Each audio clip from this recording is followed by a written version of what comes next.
Hello and welcome to Champagny-en-Vanoise here in France for the UIAA Ice Climbing European Championships, brought to you by Outdoor Research. We're here for the lead finals in this standalone event. With all the uncertainty due to COVID, it's a small miracle that this competition has managed to go ahead. But it's got the green light, and we have 16 athletes from across Europe and Russia who are ready to do battle for a coveted place on the podium. My name's Tarquin Cooper and I shall be commentating throughout the lead finals today. So let's have a look at that scoreboard. Aneta Lusheka from Czech Republic, Ekaterina Vlasova, Vivian Labaril from Switzerland, Marion Thomas from France, Eni Bertling from Finland, Irina Dubotseva from Russia, Sina Gertz from Switzerland, and Maria Tolokonina from Russia. That's the women. And in the men, we have from France, Nathan Claire, Nikolai Primarov from Switzerland, Tristan Ladevant from France, Virgile Devin, Nikolai Kuzovlev, Ivan Loshenko and Ilya Korochkin, all from Russia, and Luna Ladevant, current world champion, will be last to climb. So wherever you are in the world, a very warm welcome. Get ready for a thrilling showdown of climbing action. So first up is the 20-year-old Aneta Lusheka.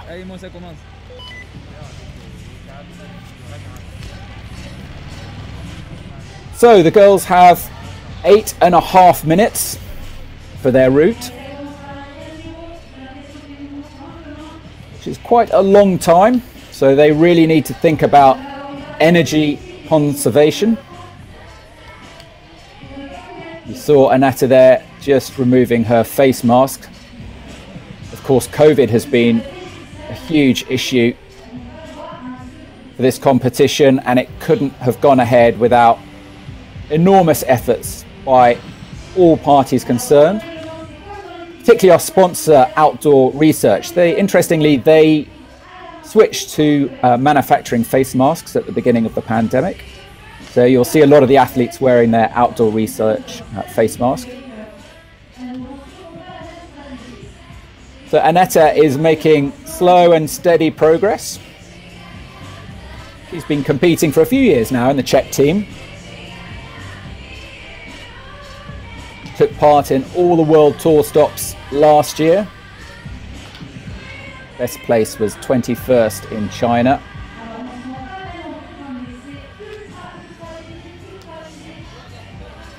Also competes in speed. And if you get a chance, do check that out as well. So it's just matches there with the left.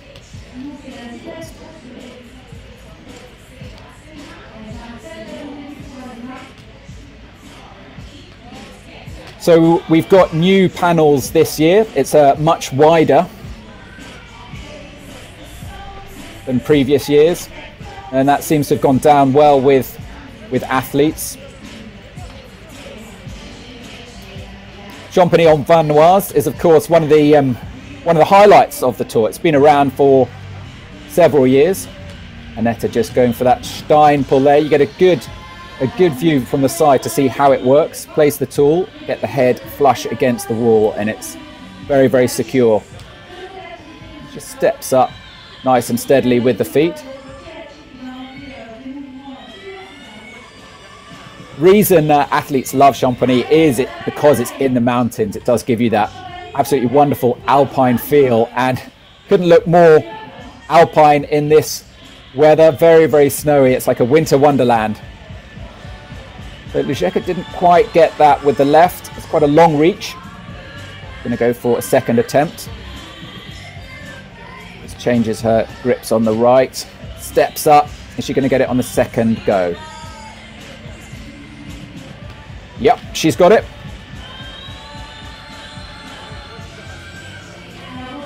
Precision is so important in this sport. It's not a question of blindly throwing your tool up above and hoping it sticks, although of course you do see that from time to time. You've really got to get it in the hold sweet spot. And now we're seeing her go into that figure of four. That's where the leg goes over the alternate arm. what it does is it weights that lower axe and makes it a little bit more secure. It doesn't always give you a bigger reach. So you'll often see this now, climbers using basically rock climbing techniques, using their hands.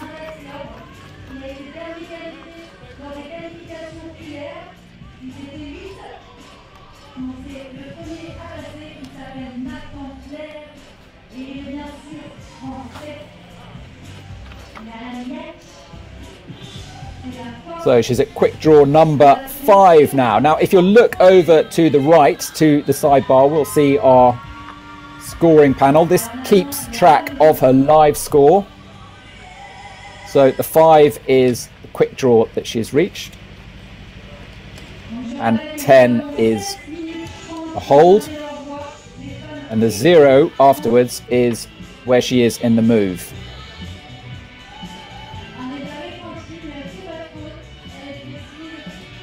Just struggling a little bit here, Aneta, to reach that next hold.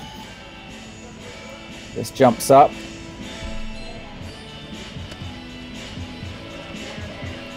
Can she get the next quick draw?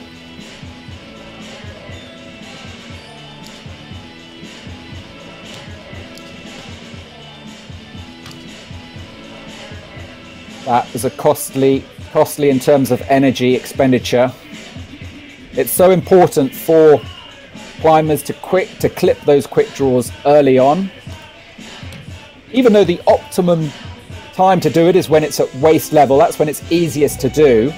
But to get up the scoreboard, it's all about clipping those quick draws.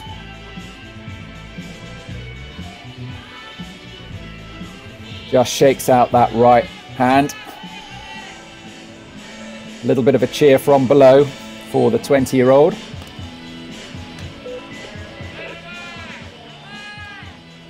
She has podiumed before on the European Cup. She was 3rd in Zelinia last year. It looks like she's finding this a little bit tough. Spending much more time than she would like at this particular hold. Steps up again with the feet. Can she get it? Yep, she matches with the right. Can she get that 6th quick draw now? Just over 2 minutes remaining. She moves up into figure of 4. Tries to reach with the left. Okay. Yes.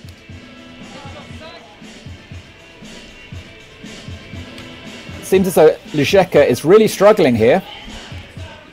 Just not happy. Climbing back down almost to rest.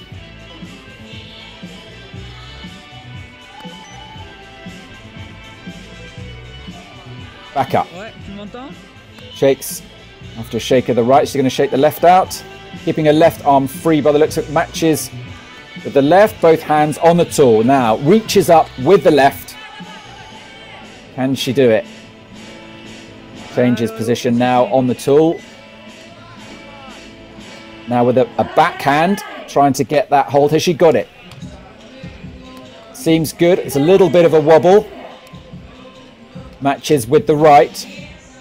With that sort of side pull. Tensions with the body. Core stability and strength here is so important. Not just about having upper body strength. It's about being able to tension your body.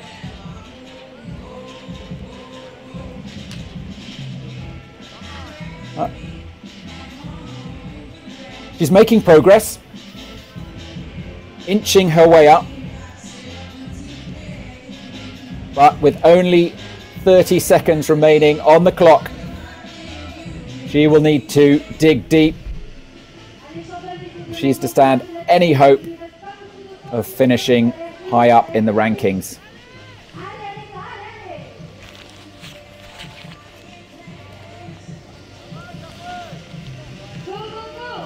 Steps to the right. 10 seconds remaining.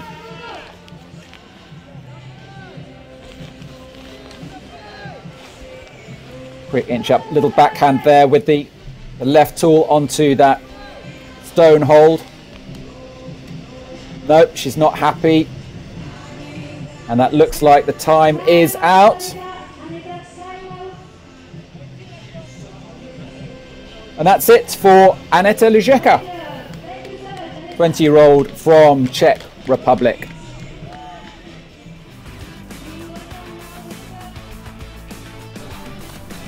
So from that first round, it seems as though this route is quite challenging. Let's see how some of the other female athletes get on with that. Aneta finished up with a score of 6.121. Now we're straight on to Nathan Claire from France, 24 years old. Very strong athlete, maybe even too strong. He has been known to be a little bit over-reliant on his upper body strength. Told me once after a climb in the Korean tour stop that he sometimes forgets his feet. So the men have 7.5 minutes to do their route.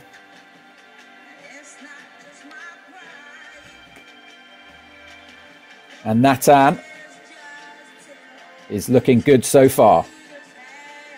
Just has a little look left and right, just to check the way ahead.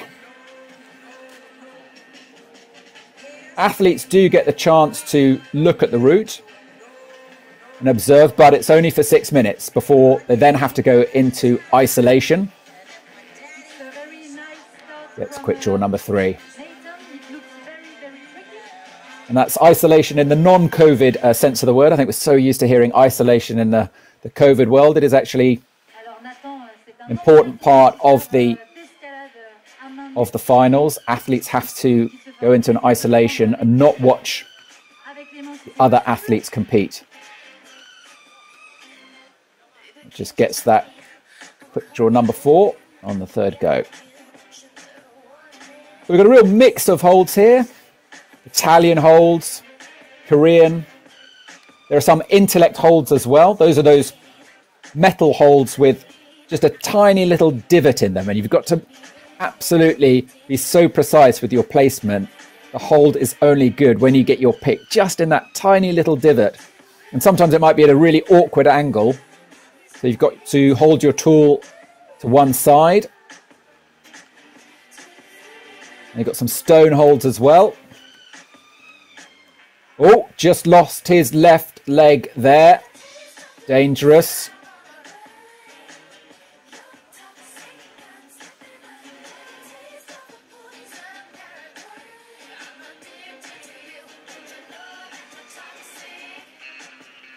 So Nathan tops one of his qualifying routes yesterday. It came off early on the second go. Just has a look up there just to check that's safe. As I mentioned, getting the pick in the right spot is so important. And he moves up to quick draw number 7. If you look at the leaderboard on the right, that automatically updates. Just searching there to the left, to the right. Is he happy with the right? The centre? Just hooks that. And there we go, a little bit of sport climbing technique. Using the hand as well. Are tending to see more and more athletes use their hands. No longer just about being a traditional ice climber. You need all the range of techniques to succeed at competition ice climbing. That means being able to use your hand, your feet. Sometimes even bouldering comes into it. You'll see dynos in some routes. Now Nathan Claire is making quick work of this first part of the route. Already up to quick draw number 9. Just has a little shake out with the left hand there before placing it on the hold. Steps up, reaches up for that little small triangle of rock. Gets quick draw number 10. Matches with the left.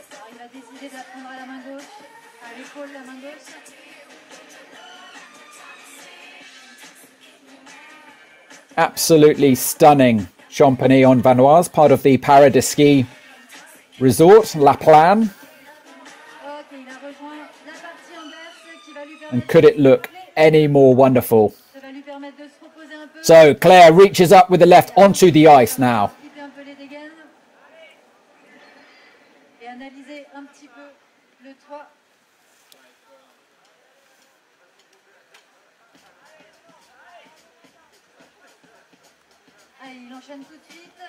So Nat and Claire now moving over to this next part of the route. Into the figure 4. Gets up onto that little rock hold. And this is where it gets a little bit awkward, as they need to traverse over.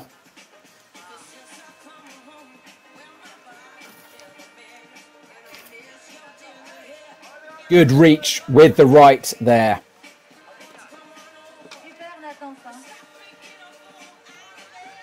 Kicks in. Yes, this event could not have gone ahead without FFCAM, which is the Fédération française des clubs alpins et de montagne. So a big thank you to them for hosting this event. To make it COVID safe has been quite a challenge. The organisers have taken numerous measures to ensure the safety of athletes and volunteers to make it happen. Nathan Claire just trying to sort out his... Seems like he's got into a little bit of a situation there with his quick draw. Was the rope just caught on his harness? Difficult to see. Hanging off one arm. Did well to recover that. He does have very strong upper body strength. Now here they've got to down climb a little bit. It's just a little bit awkward. Goes for the undercut on that Stein hold. 1 minute left for Nathan Claire. He's moving swiftly now through the moves.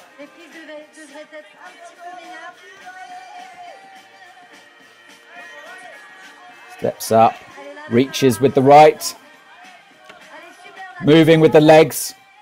Can now start to hear his French teammates cheering him on.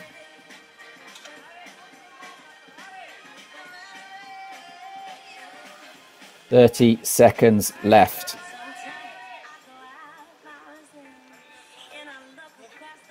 Very challenging, that hold.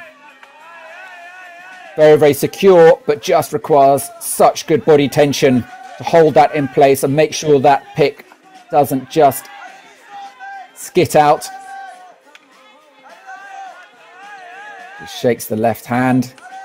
When they get tired, the athletes do feel the grip. They no longer have the strength of the grip, and he's off. Time ran out there for the Frenchman.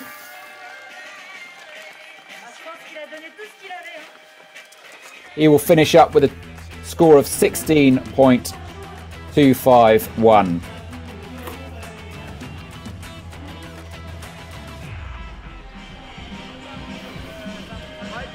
So over to the women.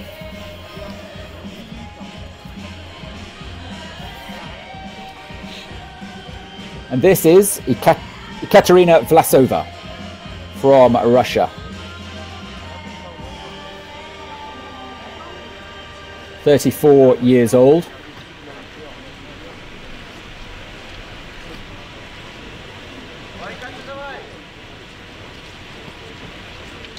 She's been competing for a long time.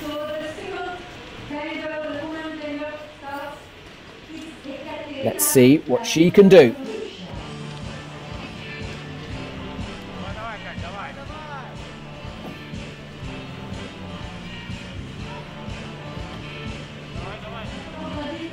So she needs to go into ahead of Aneta Lujeka. She needs to get more than 6, higher than the 6th quick draw.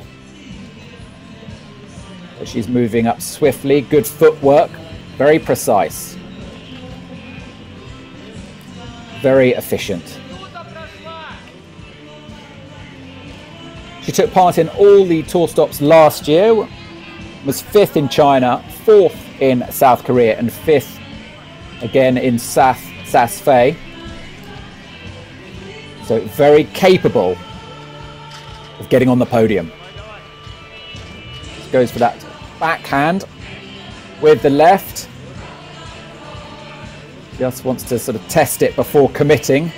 Is it good? It's good.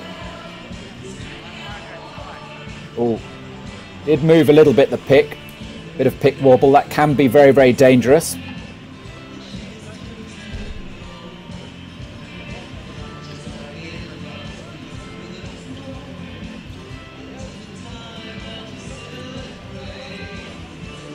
She gets quick draw number 4.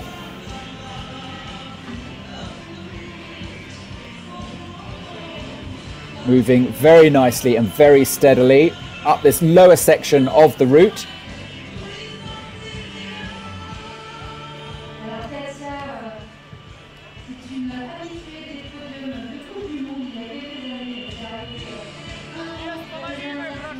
So on the leader bar on the right, we can see that she's just a couple of points behind Aneta Lujeka. And she's just got to get above the 6th quick draw to overtake the Czech athlete.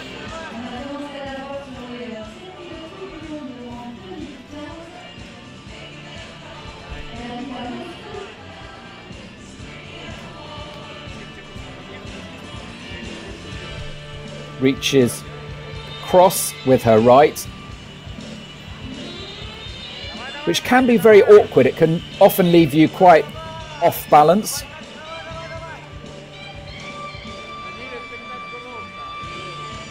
But she is really just a joy to watch, Katerina. Style, effortless. She's moving very quickly.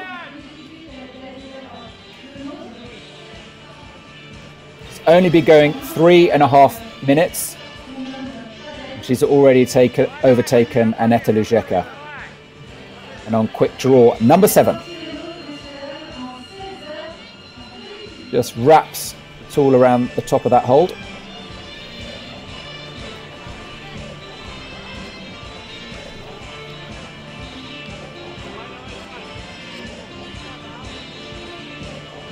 So you can see she's got lots of options to place her hands on the tool. 3 places, just to give more options.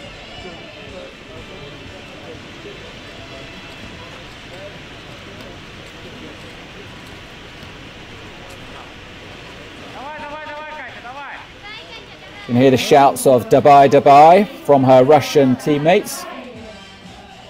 They, of course, are unfortunately the only spectators at this event. Normally we could expect thousands of fans and supporters cheering on. She steadies herself there. It's a quick little look to see where the route goes. Down climbs to gather her thoughts and have a little bit of a rest, shake out those arms.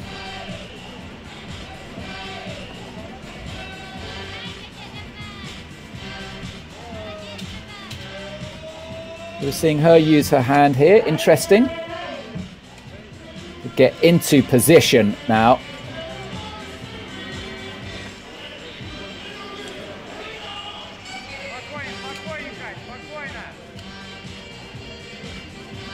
Three minutes on the clock.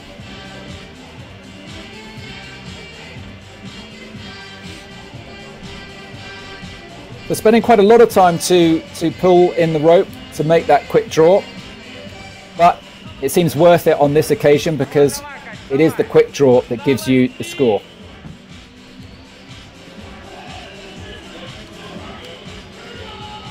Difficult to do though when you've got a tool in your mouth.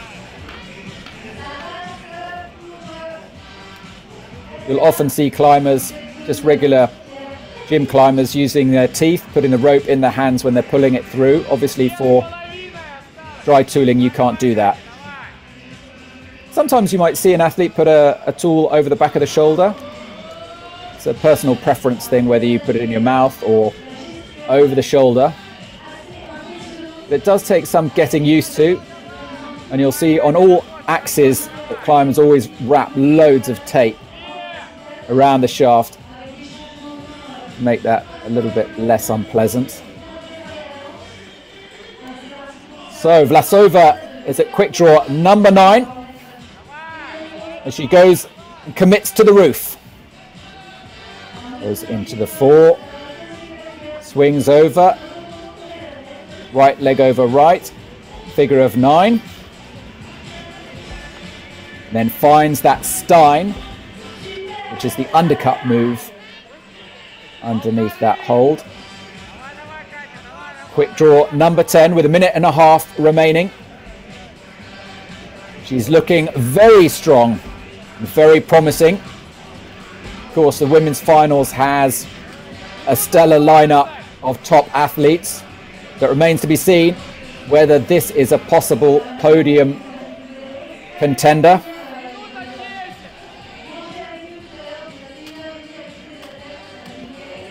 Steps out onto the ice.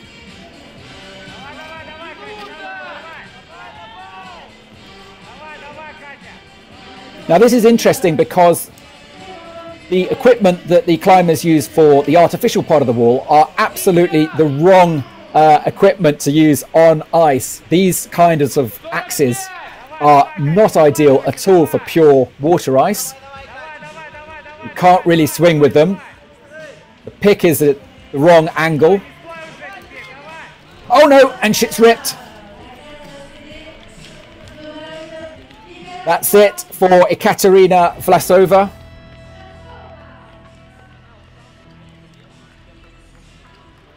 We saw her move so efficiently and impressively on this route, taking all its technical difficulties in her stride, but then just that ice ripped. Unlucky, really. We were talking about the equipment, but can't necessarily blame that. So next up is Nikolai Primarov from Switzerland.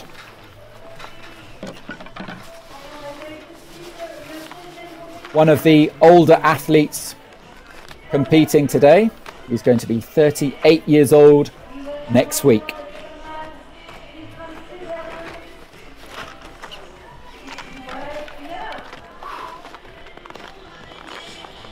So one of the COVID precautions is that climbers have to use their own ropes when they ascend. So if you're wondering why they've got different coloured ropes, that is the reason.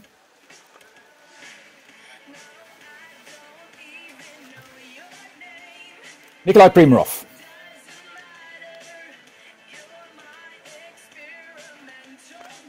Making a very, very swift start. Strategically, athletes generally like to make a quick start early on. Just make the moves, get onto the route.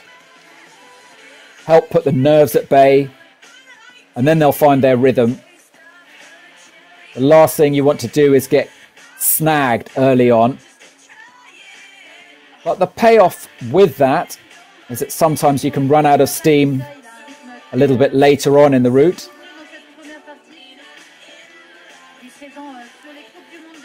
So in just a minute, he's already at quick draw number 4. So quite an awkward pull to the right there on that hold. Just touches it with the left hand just to give him a little bit of help. Ooh, almost didn't make that little rock hold off to the right. Matches with the left. Shuffles the hand on the grip of the tool. And he's got quick draw number 6 for Nikolai Primarov.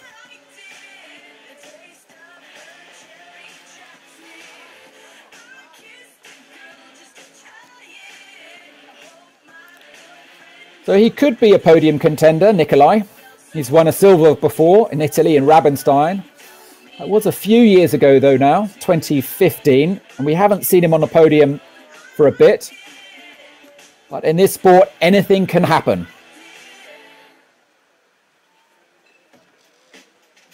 Good reach there with the right. Matches with the left. Just has a little look just to check it's okay. He's got the pick in the optimal place. And then lays back. And goes for that Stein with the left. The stein is the one where you place the ice axe upside down and then wraps the right around this other rock hold. A little bit of a pick wobble. Needs to be careful there. That can always make the heartbeat flutter a little bit too fast. Ooh. The pick just skidded off there. Did well to replace it. A little bit of shake going on in the right leg. But he's got quick draw number 9. Excuse me, quick draw number 10. As he moves out onto the ice. And this is where it all gets a little bit awkward. They have to step down and to the right.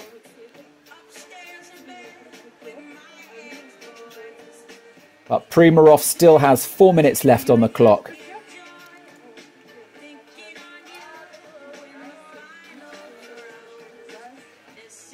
Does well to get his right leg over there into that figure of 4 position. Attempt number 2. Attempt number 3. Can he get it? Can he stick it? Yes. Moves into the figure of 4.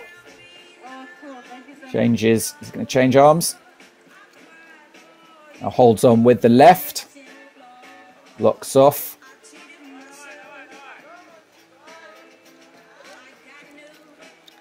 You can see there the top of that little rock hold. There's a little groove off to the right.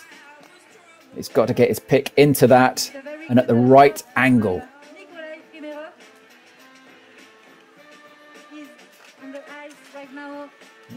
Feet just skated off the ice there. Down he climbs now onto this second section of artificial wall now. And he's starting to get within reach of overtaking Nathan and Claire. If we look at the bar off to the right, he's just one quick draw away. And with just under 3 minutes remaining, I would be very worried if I were Nathan and Claire. Nikolai Primarov looking very self-assured, very confident, no mistakes. Just uses his left thumb there to help pull in the rope, get that quick draw.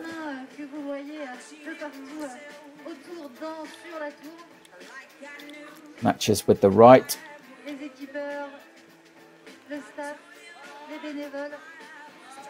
Very difficult to hold that position. Makes it look easy. Reaches up with the right.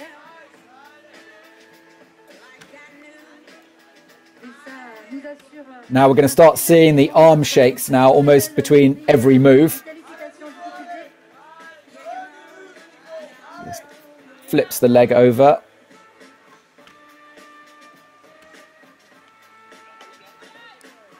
Grimacing now. Yeah, there's the left arm shake. The right arm shake, you can tell, starting to hurt.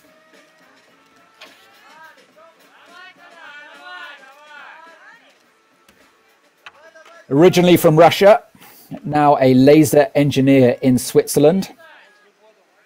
And he'll need some laser focus now to get up this last section of the route.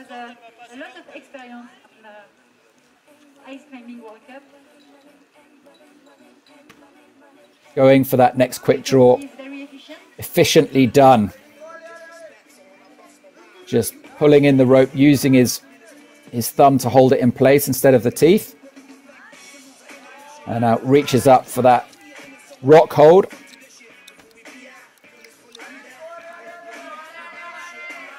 Big shouts of Dabai Dabai from below. Can he make the next quick draw? He does. Number 19. This is a storming performance from Nikolai Primarov. 30 seconds remaining on the clock. He now needs to just go all out to get as high as he can. Waste no time at all.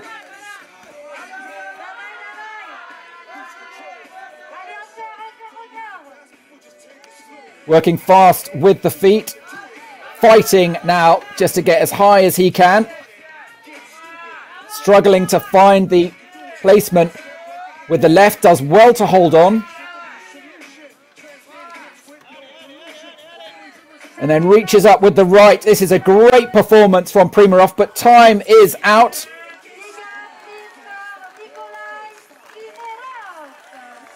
.32 is his score. So that final quick draw doesn't count.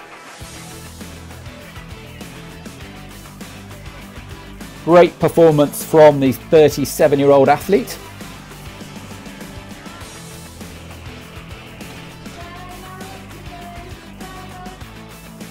And then just there, he ran out of time.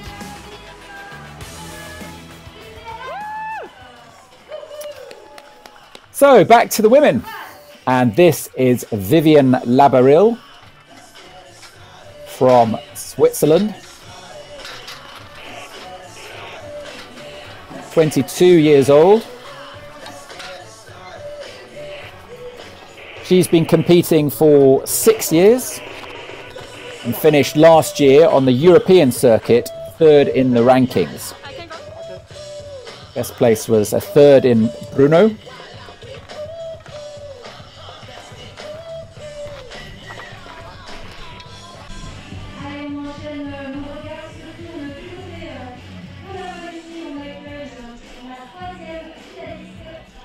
Oh, lovely little step up.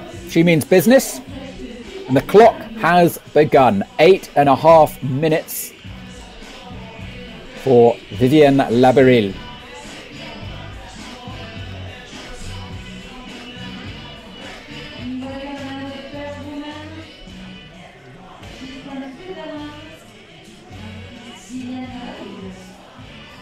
She also competed on the World Tour last year. South Korea and South Fe, but on both occasions she didn't make the finals.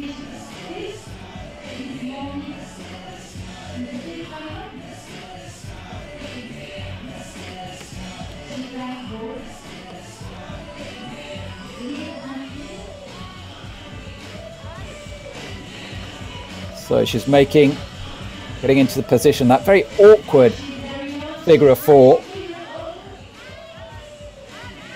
Not enough to reach the next hold.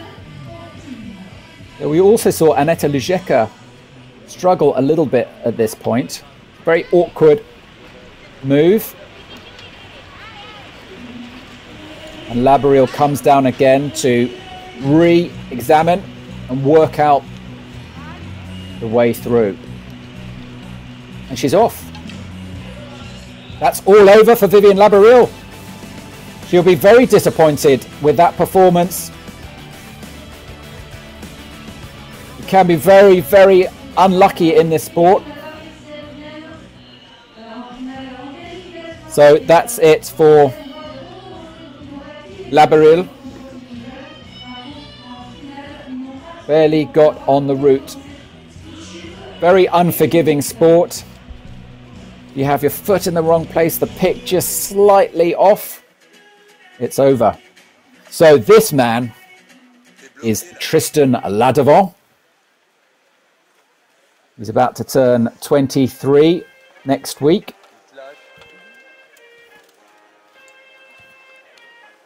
So a local climber from Grenoble. Now he will have that local advantage. He will have had a chance to climb and practice on these routes. Or rather on these walls. He won't have climbed on the exact route, of course, but he will be familiar with these new panels that have been put in this year.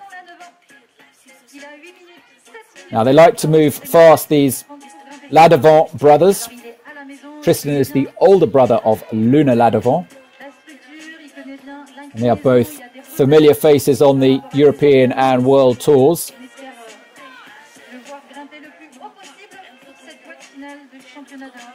Tristan was 3rd last year in his only European stop of Bern.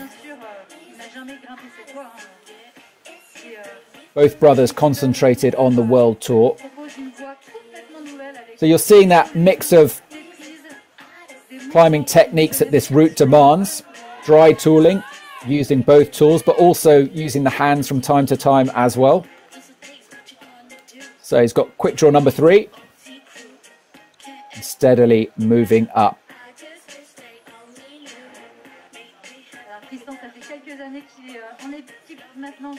The matches there with the left, a little bit of a hand change. Straight into quick draw number 4.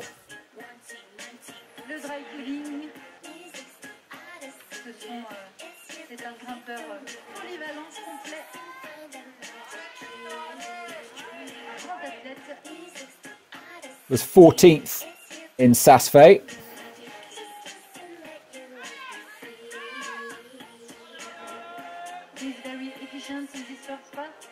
But he's looking good and strong today.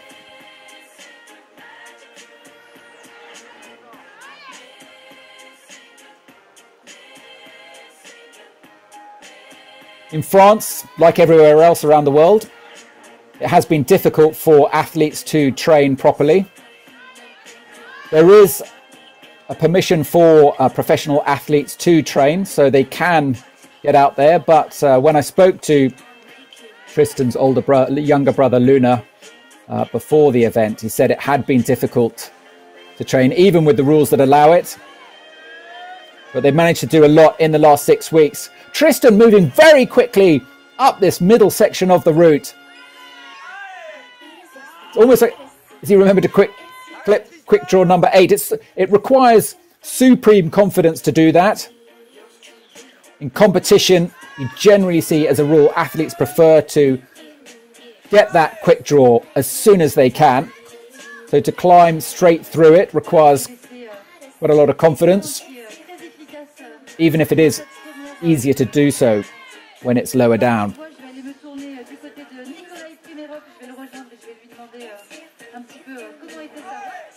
Just has a feel with that with the right, not sure. He's gone back to his tools.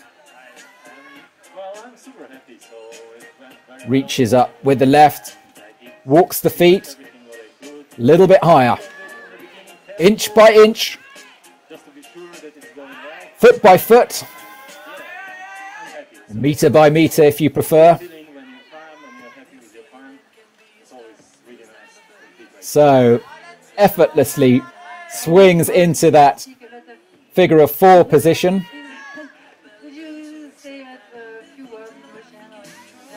Just helps to keep that axe from which they're hanging just a little bit more weighted, a little bit more secure. Very acrobatic though.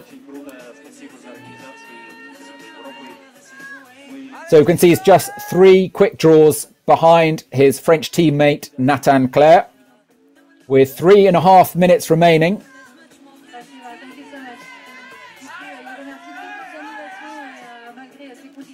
Inching his way up.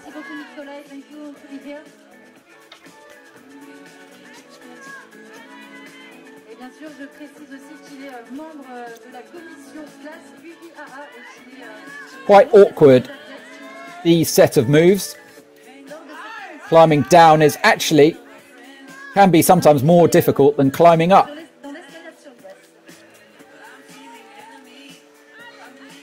As you have to sort of release the weight. So now onto this steeply overhanging artificial section. Begins with the Stein and gets that 15th quick draw. So we can see on the leader bar on the right that he is fast approaching Nathan Claire. He can get beyond the 16th hold. That will put him into 2nd place on the rankings, with over 2 minutes remaining. That seems like it could be a shoe-in for this Frenchman.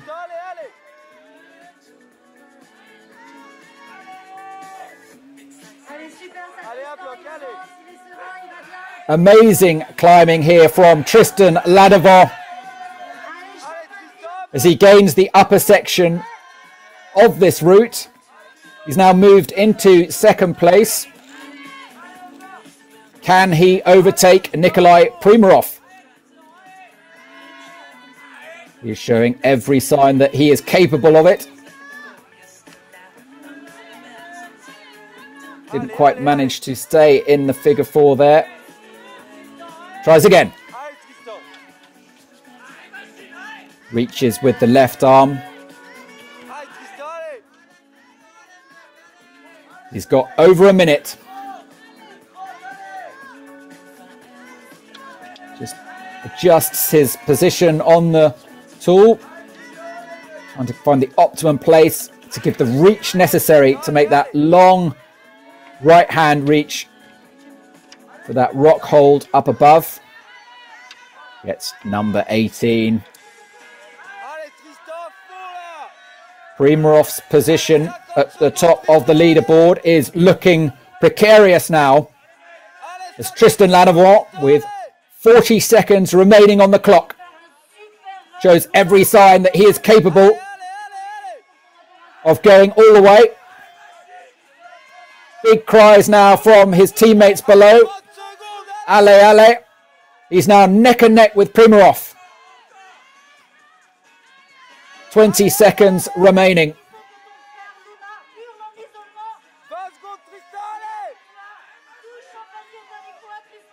Can he get it? Just gently steps up. Just seconds now remaining. This is almost exactly the same place as Primarov. It could be close between these two. Looks, steps with the left, moves his feet. But we are now out of time. That's it. 19.330 for Tristan Lanavant, which puts him just ahead of Nikolai Primarov.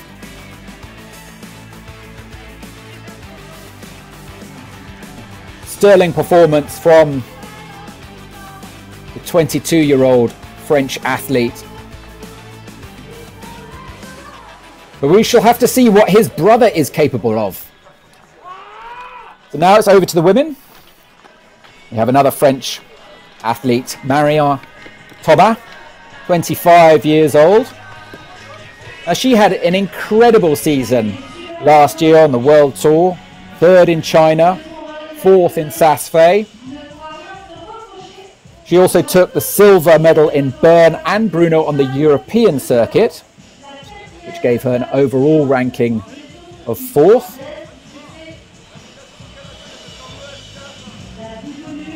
The year before that, 2019, she finished 2nd overall. So, very strong, no pressure.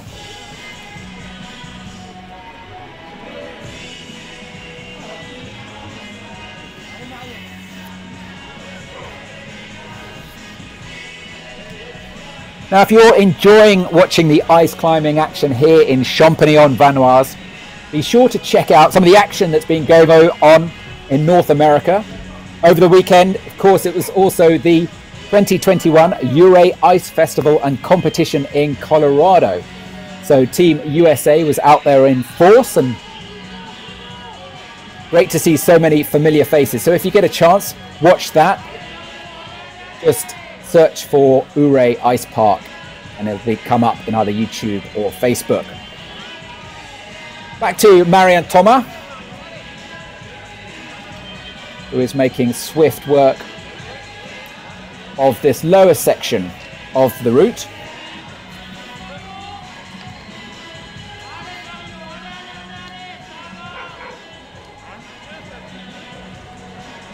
So the female athletes have 8.5 minutes to complete their climb,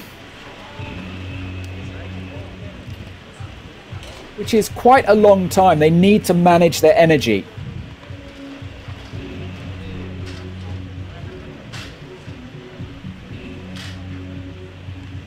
The anaerobic endurance required is massive. So they need to be careful not to get pumped too early on.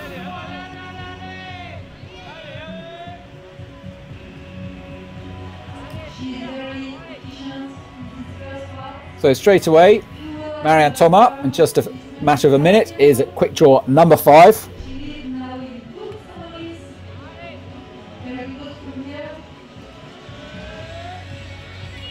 So far, the female athletes we've seen have struggled on this route a little bit.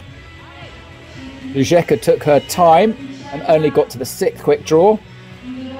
Vivian Labaril came off very early. So there's no pressure on Marianne Thomas at this stage. However, she will know that there are some formidable athletes to come after her, including Maria Tolokonina, Sina Gertz. Two very, very strong athletes. Their ascents are to come. So far, so good for Maria. Oh no! She's off!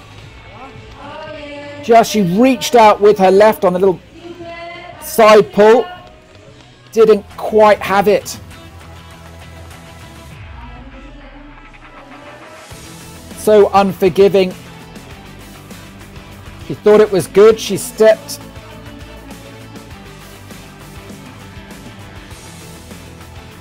It was her left pick that just skidded out. Unfortunate end there for Marianne Thomas.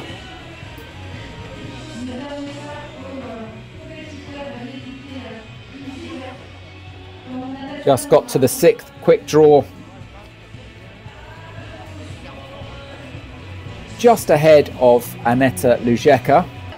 But it won't be enough to stand on the podium, almost certainly. So next up, Virgile Devin. Another of the young French athletes coming through the ranks. You see everyone, they've got their outdoor research face masks on. Athletes are regularly tested for COVID throughout the weekend to keep this event safe.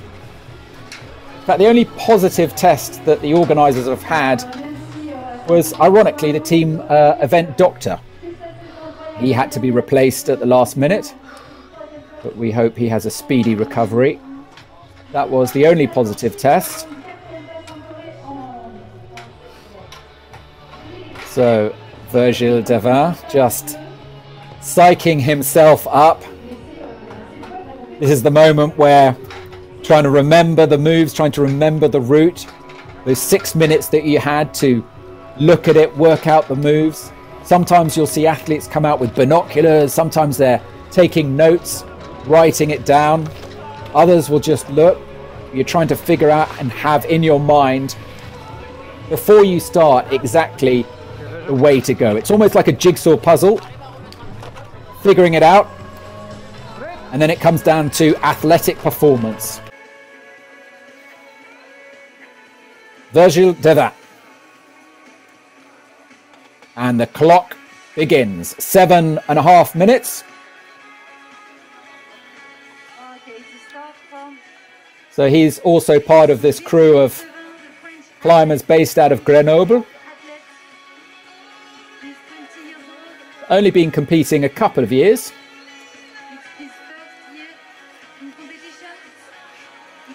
But shows tremendous promise.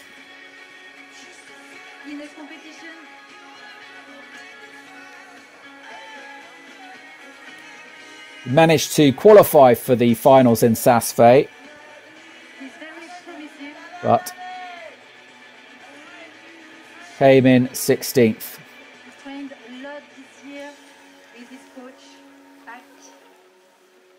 The semis, that is. So, Virgile Devin, this is his bid to get on the podium here at the UIAA Ice Climbing European Championships.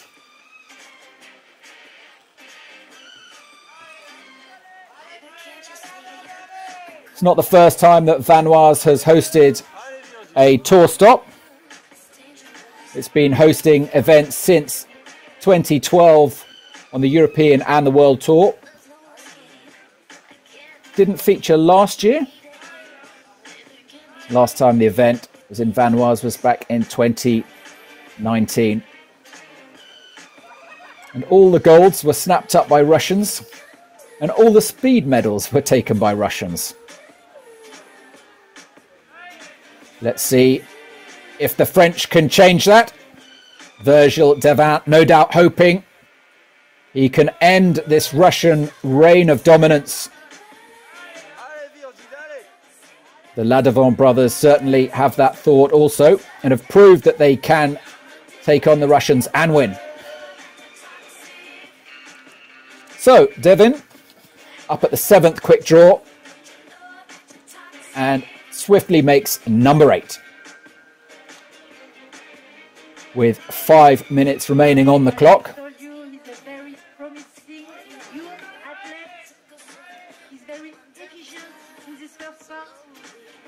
So matches the picks there on that same hold.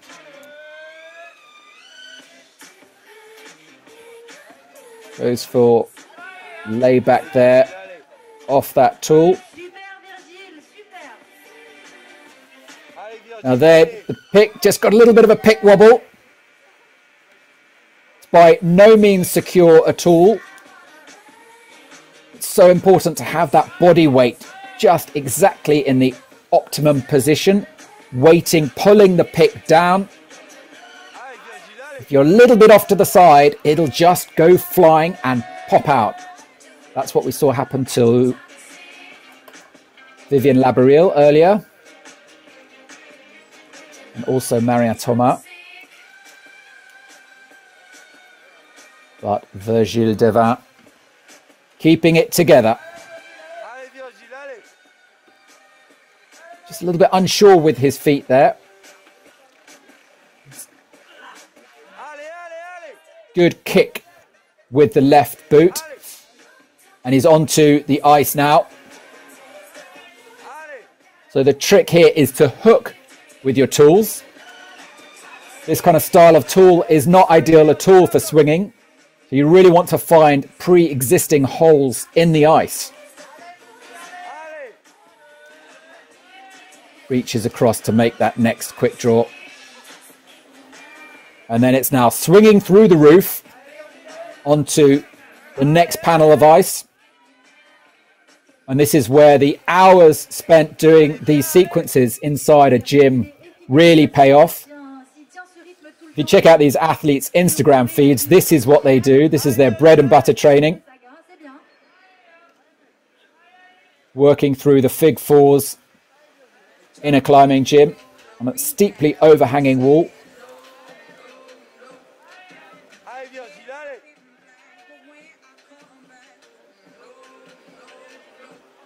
So the route setter, Antonin Cecchini from France.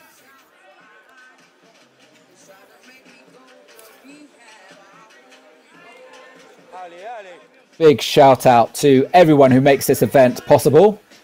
From our partners, Outdoor Research, to the local organisers, FFCAM. Could not happen without them. Fédération française of the mountain and alpine clubs. So we can start to hear his teammates now cheering him on. Allez, allez, allez. Awkward climbing down. You've got to release the weight of the tool, which means pulling up on it, releasing it, and then finding the next hold. In this case, it's that Stein, which is the undercut hold with the head flush against the wall. Very secure, if a little strenuous. 1 minute 30 remaining for Virgile Devin. And he's about to overtake his teammate Nathan Claire. We can see on the sidebar off to the right.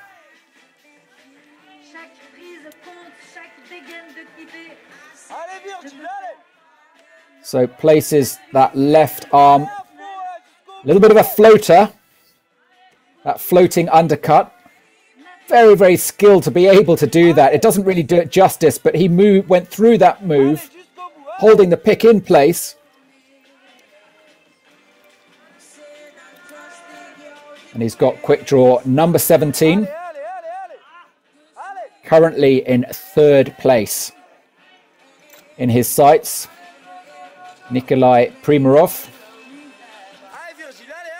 And then if you can overtake him, Tristan Ladevant. His high point is the one to beat.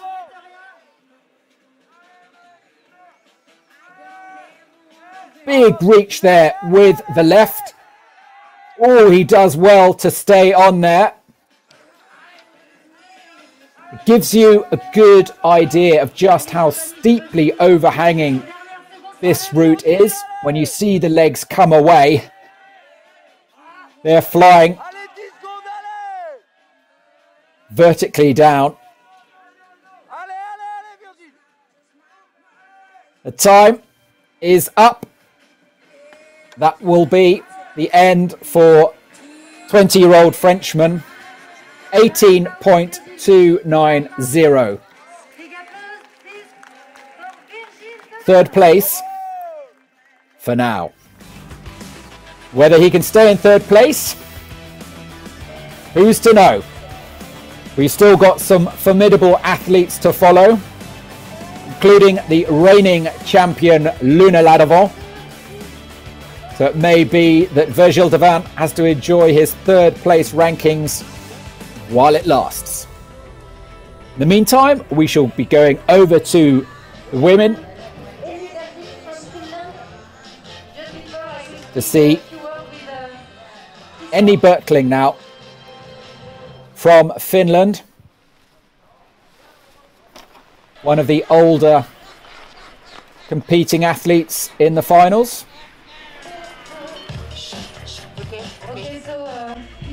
It'll be interesting to see how Enni gets on. She told me earlier that she'd been suffering some issues with her elbows and actually hadn't been able to train with tools for 6 weeks.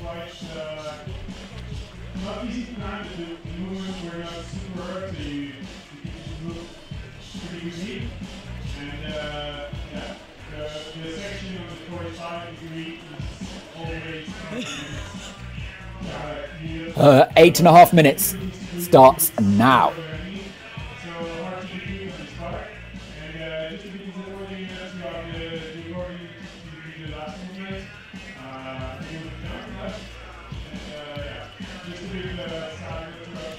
Berkling is a very strong all-round climber, has been competing for many, many years.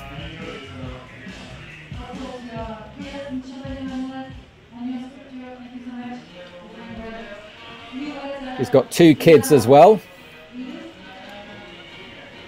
proving that that is no bar at all to being a top performing athlete.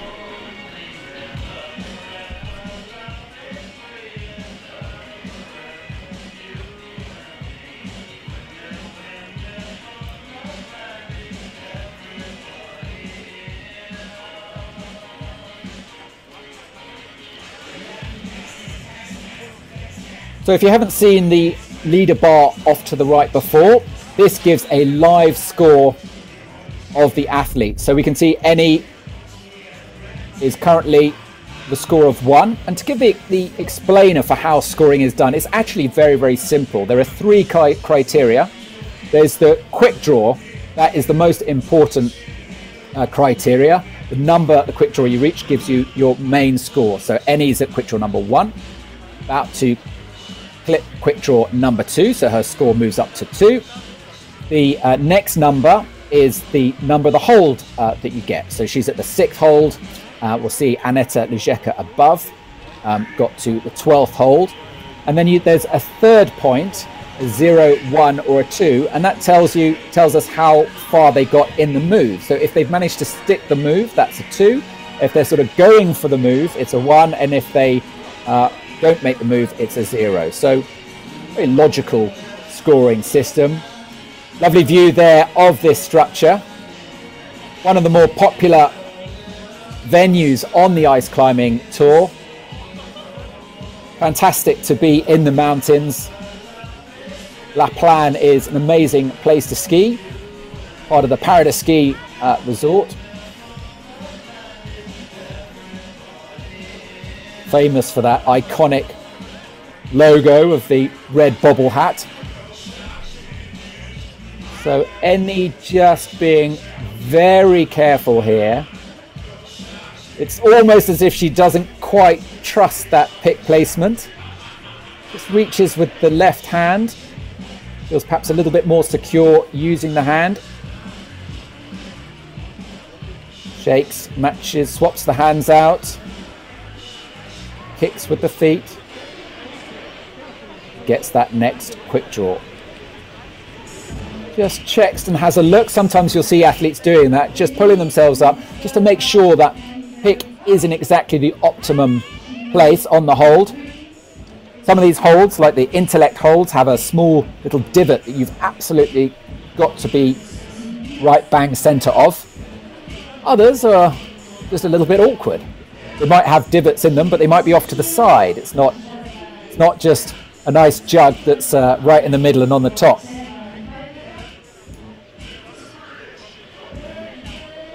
So Bertling making slow and steady progress up this lead wall in the women's finals. Ooh, little bit costly error there. She did well to stay on.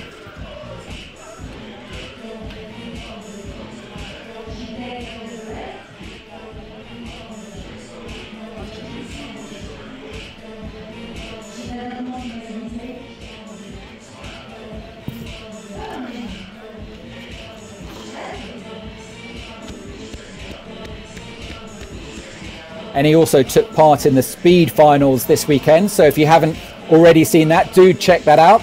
That's also on our YouTube channel.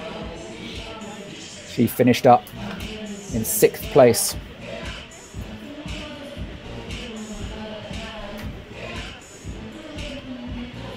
So she's taking her time.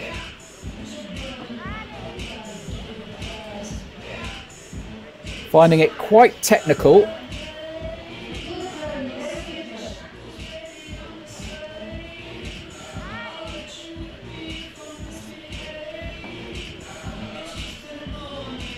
Quite powerful moves required on this lower section of the wall.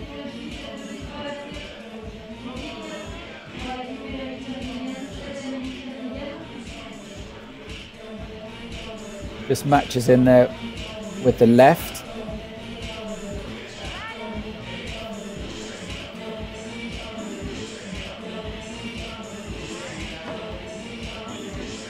The 5.5 minutes already down. Oh, and she's off. She'll be frustrated with that. Just popped. It's giving us an idea just how difficult this lower section of the wall is. Yes, her left tool just popped there. There's nothing she could do.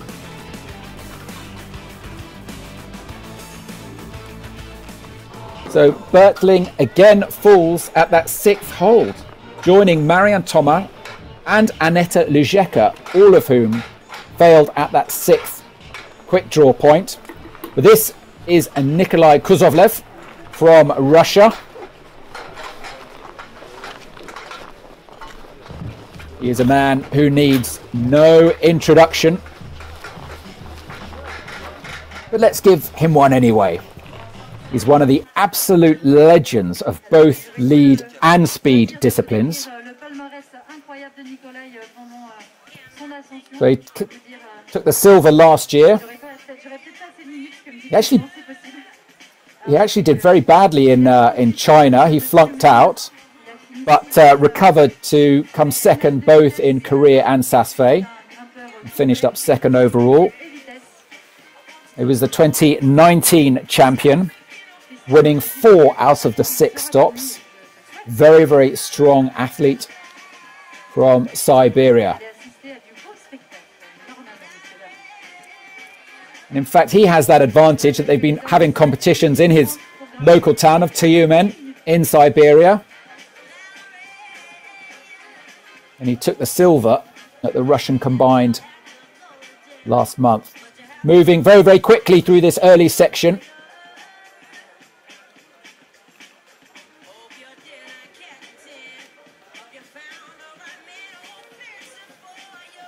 Kozlovlev really is a joy to watch.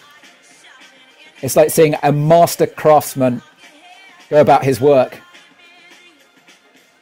So precise with his movements. Reaches up with the right, steps up with the feet, lays back, holds the tension, makes the quick draw. Moves the feet, always on the move. Crosses over with the left, and then takes the tool with the right, freeing up the left hand to make the quick draw, the next move. Just so efficient, very, very quick. Looks a little bit like an intellect hold there, just looks to check that the pick is in the right place and then reaches up high with the right. Very, very strong athlete indeed. He's already at the 7th quick draw. Motoring his way up this route.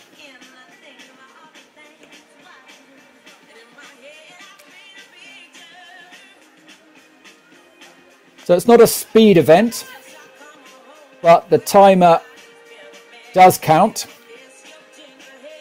You do have to watch the clock. You can't hang around. And in the event that you're just seeing him pull on that stein there and reach up with the right.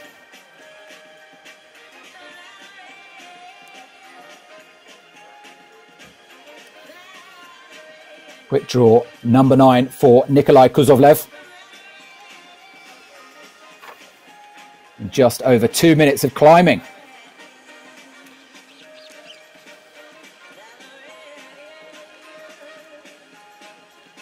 Will we see a top today? Kozlovlev is certainly one of the athletes capable of topping. Let's see if he can pull it off today. Just searching for a way onto that ice. Big, big reach up. Now it's just about reaching onto the overhang. Oh, and he makes it look easy. Finds the spot straight away. Into figure 9. Moves over to the figure of 4. And effortlessly swings across. Just uses the backhand there to side pull on that stone hold. And he is now back onto the ice. And here is where athletes now have to down climb a little bit and step over onto this next part of the structure.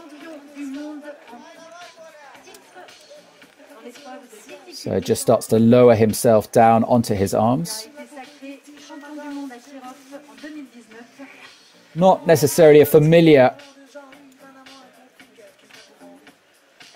way to climb for athletes. Just a little bit awkward.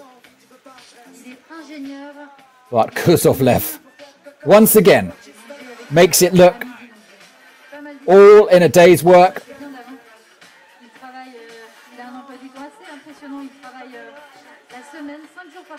So the next athlete ahead of him is 4th place Nathan Clare. And barring a disaster, he will almost certainly overtake Nathan Clare. The real question is this a medal-winning run? Does he have what it takes to get past Nikolai Primarov, Tristan Ladovon? Next on the horizon is Virgil Devin. But Kozlovlev, of course, won't be thinking about any of that right now. It's just the next hold, making the moves, staying focused, keeping the breathing under control. Always difficult when you've got a tool in the mouth, that does actually take training. It's why some athletes really hate holding a tool in the mouth. Big reach up there with the right. So we now see Kozlovlev moving onto this upper section of the route. Matches with the left, has a little bit of a look, check it's okay. Changes the hand grips, allowing him to shake out the lactic acid from his arms. This is where it's starting to feel a little bit the pump. Athletes might feel their grip, just losing a little bit of strength in their grip. They just can't hold it for quite as long. So that means they've got to be even more quick and efficient with the moves, making no mistakes.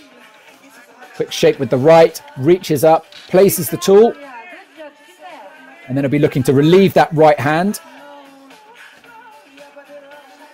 Holds with the right, reaches up with the left. So, looking very dangerous now, Nikolai Kozlovlev, with over a minute remaining on this final section of the route. Can we see a top today from this Russian? He's got the 20th quick draw, which puts him into first place. Already he has raised the bar. One last shake with the right. Still got time. He's got plenty of time, barring a disaster. He can make the top. Cry of Dabai from below. Quick shake in the right. Just got to move his feet up. Goes into the figure four. To finish the route, he's got to get both tools in that top hold. He gets the quick draw. Matches the tool. He's done it. He's topped in the time with 24 seconds remaining.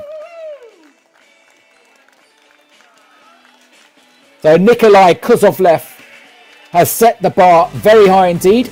He goes top of the leaderboard. And the gold medal is his. Unless there's anyone else coming along who plans to top as well.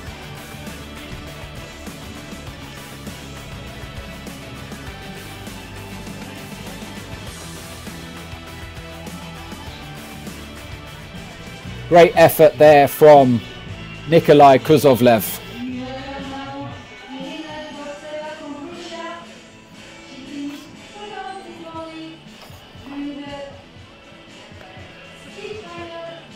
So, Irina Dubotseva now begins her attempt on the finals. Just 19 years old. And more of a speed climber than a lead climber. She won the under 21 speed in Kirov last year and the under 19 the year before that. But she did manage to come fifth in the youth games last year in lead. She's got the potential.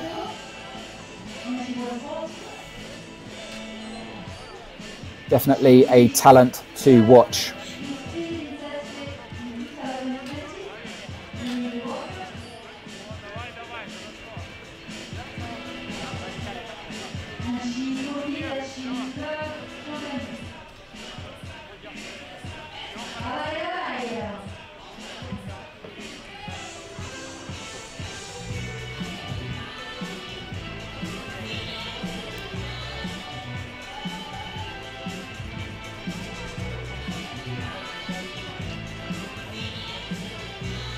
Most of the women so far have really struggled with this lower section of the route. Oh, and she pops! It's all over! I think we're seeing that this section of the route is just really quite challenging for the female athletes. Very strenuous, requiring powerful moves. And what happened there to Irina? Just a right tool just popped. Yeah, just didn't quite have the power, didn't quite have it in the right place.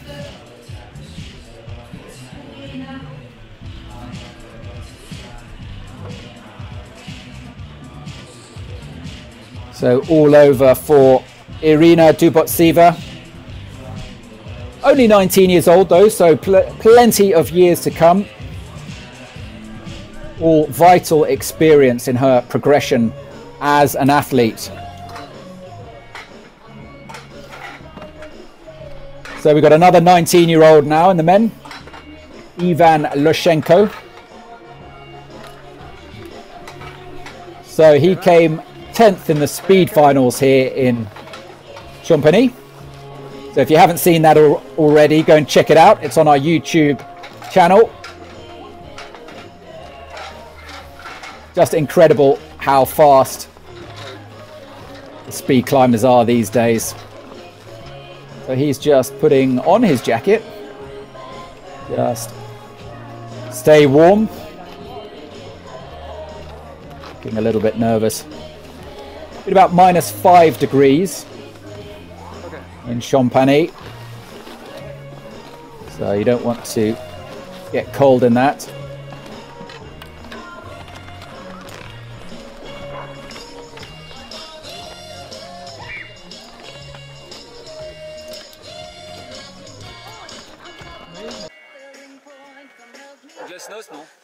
So, Ivan Lushenko beginning his lead finals attempt. Ooh, little bit of a pick wobble. That could have been game over very early on before it had even started. You don't want to have that happen. Pick wobble, it is the enemy. Just nice secure placements is what athletes are hoping for.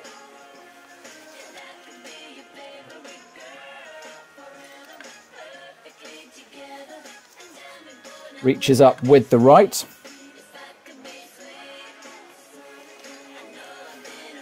So Lushenko, he came second behind Ilya Kuruchkin at the Youth Championships last year. And Kuruchkin will be climbing after him. A little bit of a rivalry there with these two 19-year-olds coming up through the youth ranks in Russia.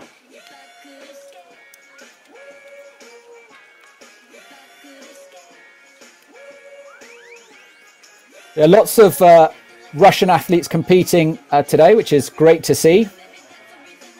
But sadly, no North American athletes, of course, due to the COVID situation. But if you're wondering how they're getting on in North America, you are in luck because, of course, this weekend has also hosted the UIAA ice competition. And there's been loads of action happening over there. So do check that out. I watched the live feed on Saturday and it was great to see so many familiar faces. Just search for the UIAA Ice Park and the live feed from that should come up in either YouTube or Facebook. Meanwhile, back to the action here. Ivan Lushenko.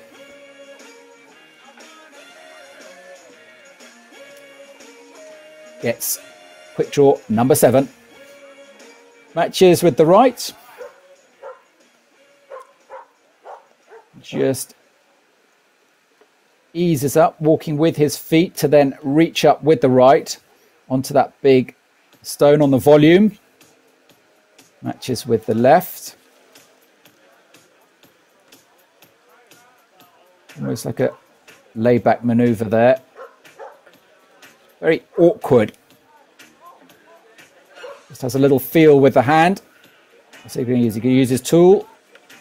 He is.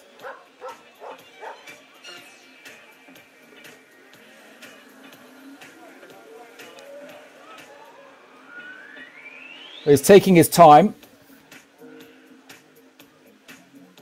Not as fast as his Russian teammate. Oh, he did well to stay on that. Just managed to land his pick on that stone hold on the volume. Perhaps a little bit lucky. That could have been all over for Lushenko. He puts it behind him, moves on.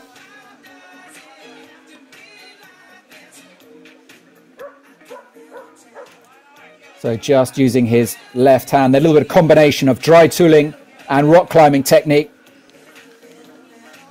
Seeing more and more of that now in competition ice climbing.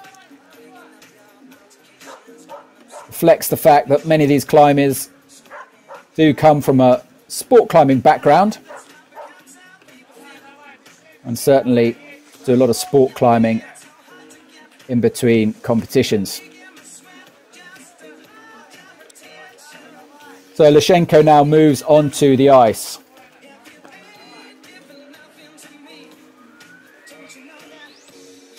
Gets that next quick draw.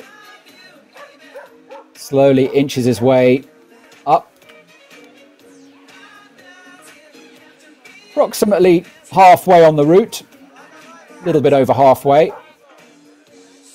The bar on the right, it does give an approximate indication of the route's height. Just struggling to get into that position. Figure of four, but he gets the next quick draw, reaches over, very long reach, and he's on the ice. That will be a relief for the Russian. Now it's that step down he's got to do before getting onto this upper third section of the route.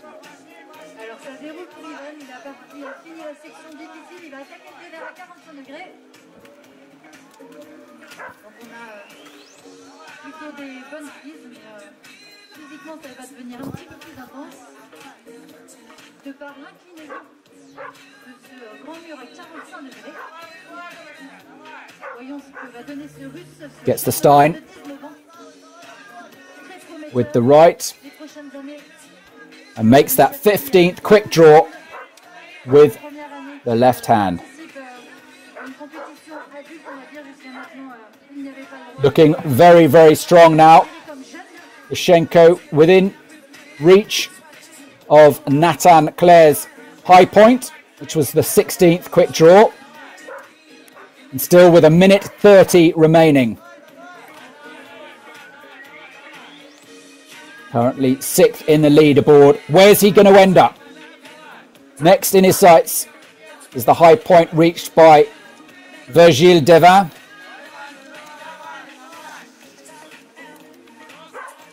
Teammates now starting to cry out the familiar Russian war cry, Dabai, Dabai.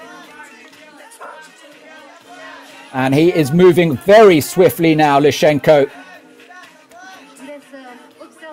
Nearly lost his footing there. Good recovery. But the tiredness is starting to make itself known. Gets that hold with the left. Gets the feet high. And can he make the next quick draw? He can. He is now level pegging with Devin. He's now got to get from this steeply overhanging section up onto the last panels that could take him to the top, but with only 10 seconds remaining, he will need to move very quickly. The clock is counting down.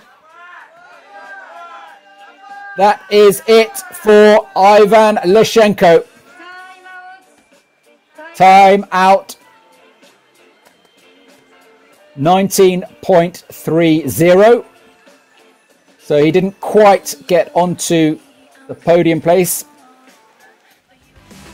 Managed to overtake Virgile Devin, but not quite Nikolai Primarov. That was the hold that he only just managed to stick.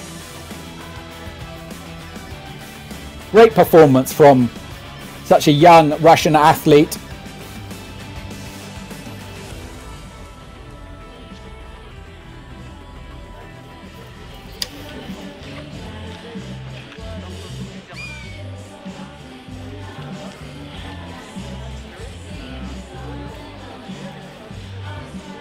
So it's now the Swiss athlete, Sina Gertz, beginning her ascent.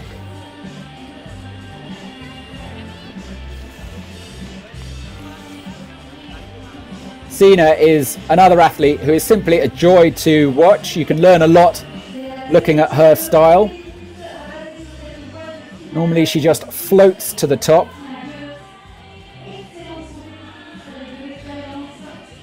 But you know it's hard if she makes it look hard.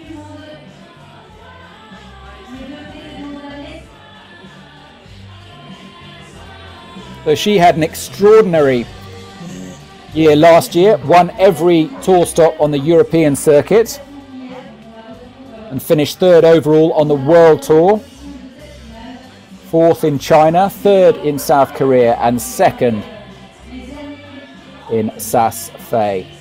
It's just got the Stein there,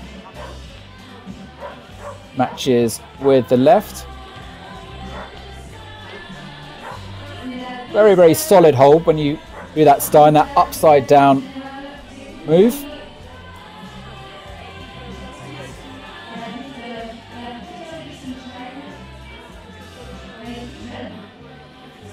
And her performance last year was all the more extraordinary because she broke a rib in training before the season even began. So for the first couple of stops she was in absolute agony. So you can add high pain threshold to the skills of Sina Gertz.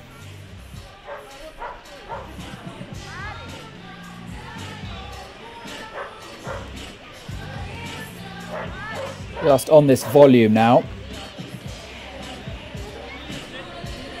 The fact that she's not flying up this route does give an idea of its technical difficulties.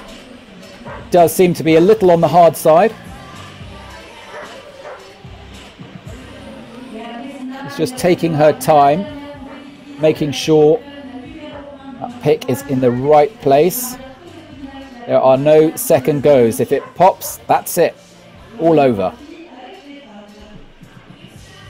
Like then. Only want to commit when you're fully satisfied it can support your weight.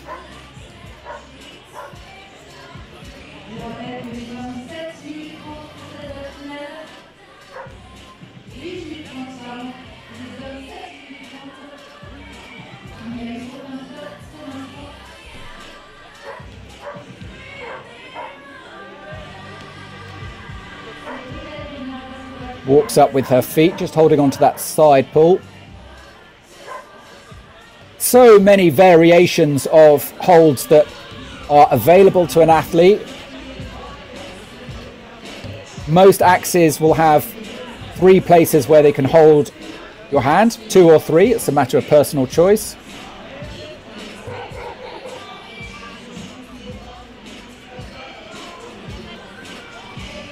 Reaches up high with the left. Gently pulls through the move before she can step out onto the ice. Just over 4.5 minutes left on the clock.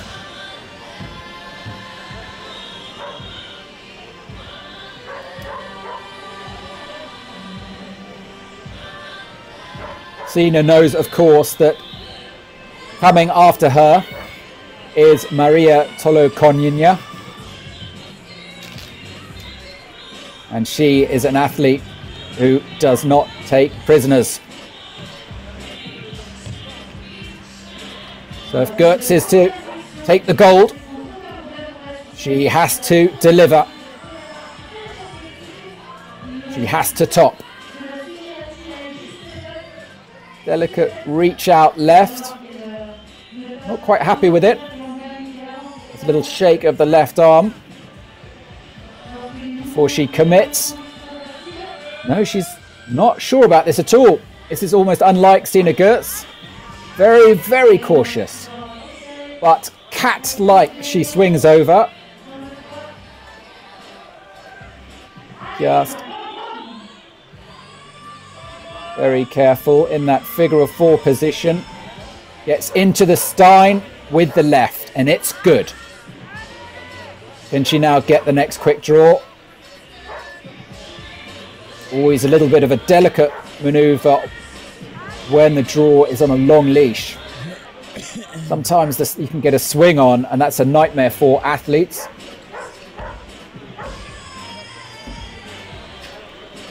And she's on the ice. Roof part is almost done.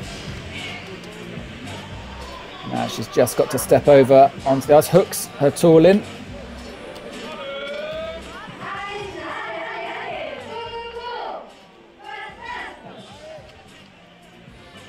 So she's swinging a little bit with the right tool. These tools, these tools are optimized for dry tooling, for artificial walls. They are not ideal at all for climbing on pure ice, which does add an exciting element to this route.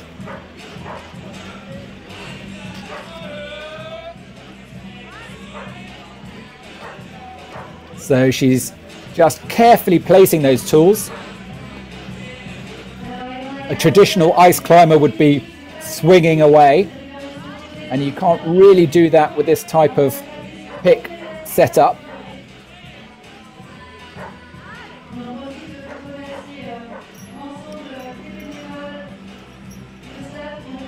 So Sina moves into first place with that 13th quick draw. And still 1 minute 30 remaining. But she knows that she's got some competition coming up behind her in the form of Maria Tolokonina, who is a very strong and fast athlete.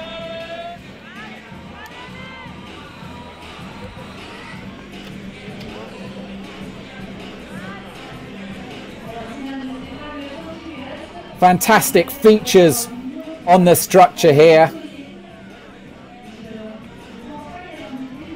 Very fortunate with the conditions to have this mix climbing, dry tooling and ice. This part of the route was actually hand packed on.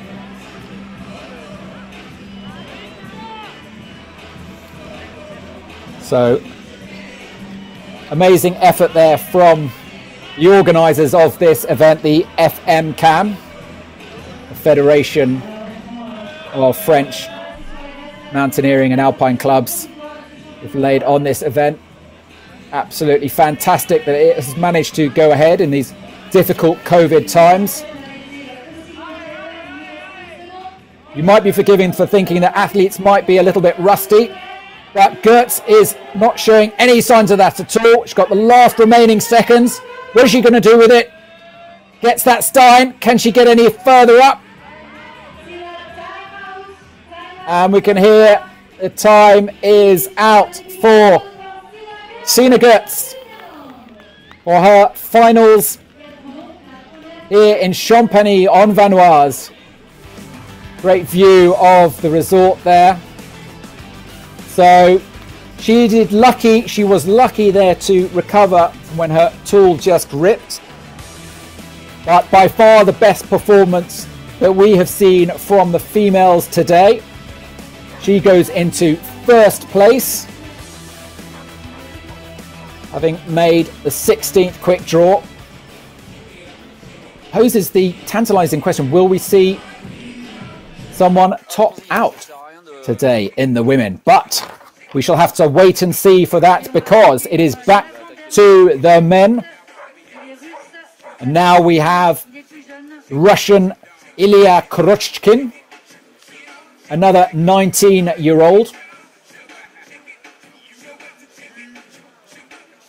A little bit of rivalry going on between him and his teammate Ivan Lushenko.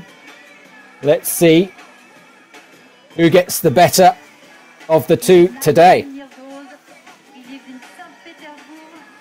So he is moving fast up this lower section. Very, very psyched. Of course, these athletes coming up later on have been sitting in isolation. The only thing they've got to go on are the cheers or the cries that they can hear outside, or perhaps the speed of how soon the athletes are going on. Of course, that's made a little bit more difficult with not many spectators cheering. And so by the time they come out, they're like a coiled spring, just so psyched. Oh no, and he's off! It's all over for Ilya Kurushkin. Just one little mistake there, and it's all over. Just so unforgiving. It's reaching up with the left, but it's the right. What happened? Holds on with that tool on the left, and it just popped. It just popped. He didn't quite have the right position. It wasn't quite in the right sweet spot of the hold. Of that we don't know, but disappointing for Kurushkin. That means the last athlete in the men to go will be Luda Ladovon. But before we get to him, we get to Maria Tolokonina, who is 33 years old.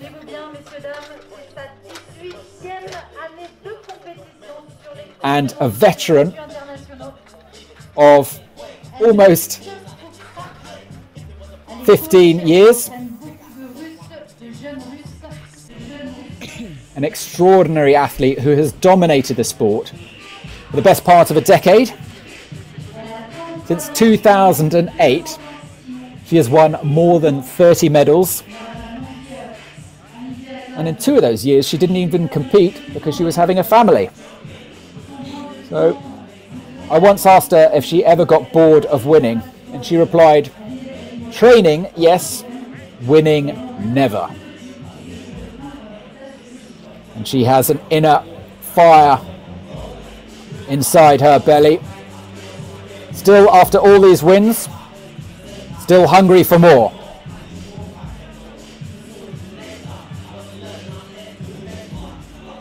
This is in fact her 19th season competing.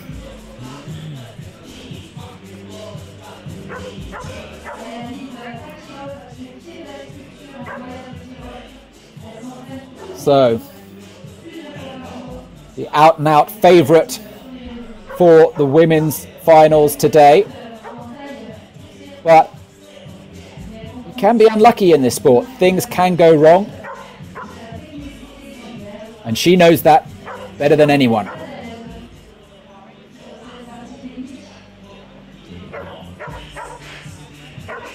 Takes that hold with an undercut.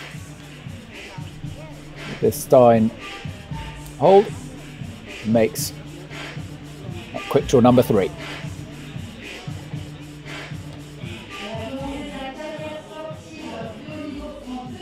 Six times she has won the global world champion, 6 times in both lead and speed. By far the most successful female athlete this sport has produced. Still 33 years old and still competing at the highest level.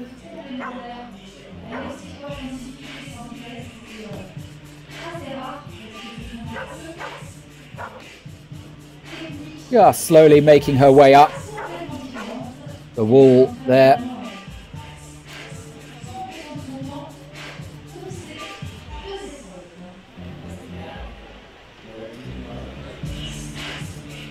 Has proved the nemesis for many of the female athletes, this first part of the wall. Sometimes that can happen. So it's not the fastest performance from Maria, but she's making steady progress.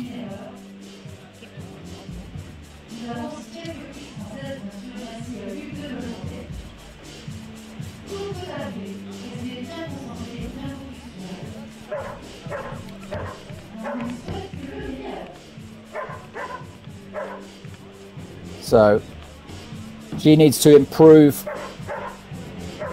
on the high point of Katerina Vlasova, got to the 12th quick draw. But Solokonyina is slowly but steadily inching her way up into a dangerous position.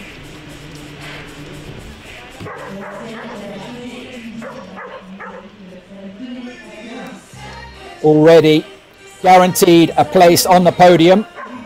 The bronze is hers.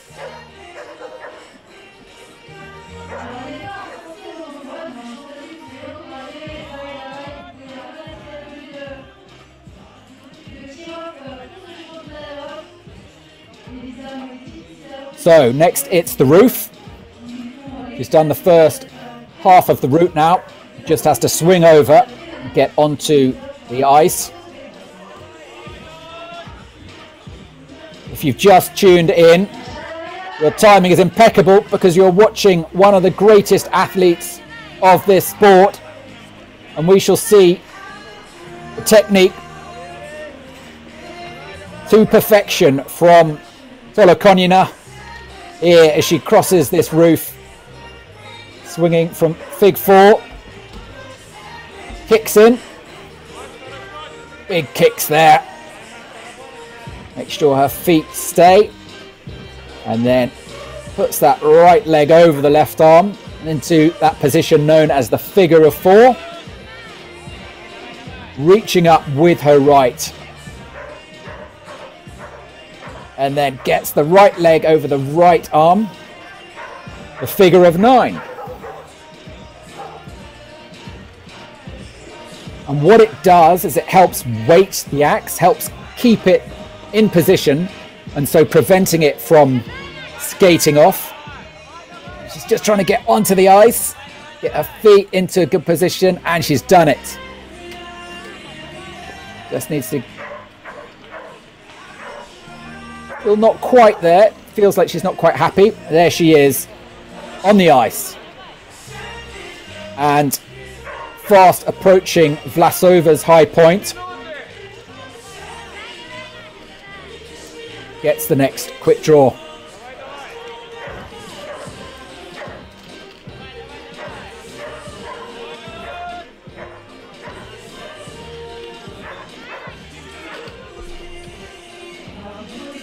Moving nice and quickly now.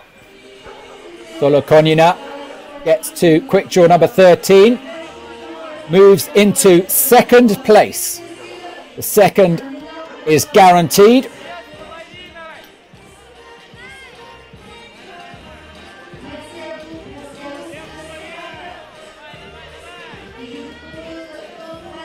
You can hear the cries from below from her teammates as she now moves on to this final section of the route. Still a way to go before she can overtake Sina Gertz. Is she going to be able to do it? The clock is ticking.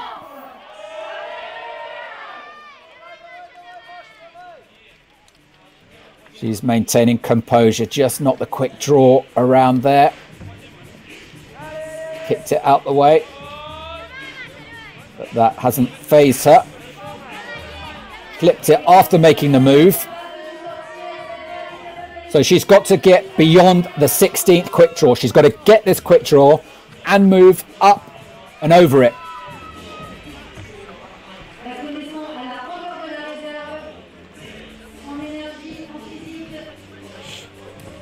She's got it. Quick draw number 16. Holds herself in position with that figure 9, and then the Stein in the left to make the move. The next move's up. Shaking the arms out. Now she will be feeling the pump. She knows the strength is waning.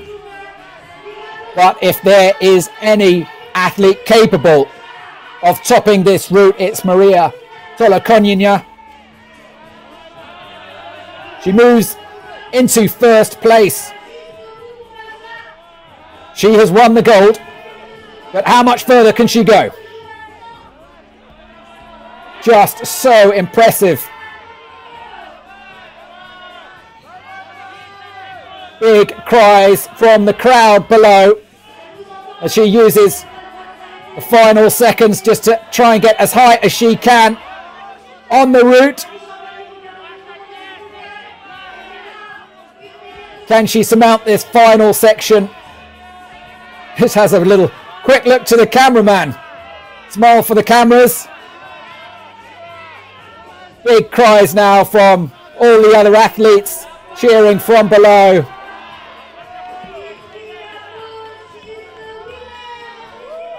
And that is her out.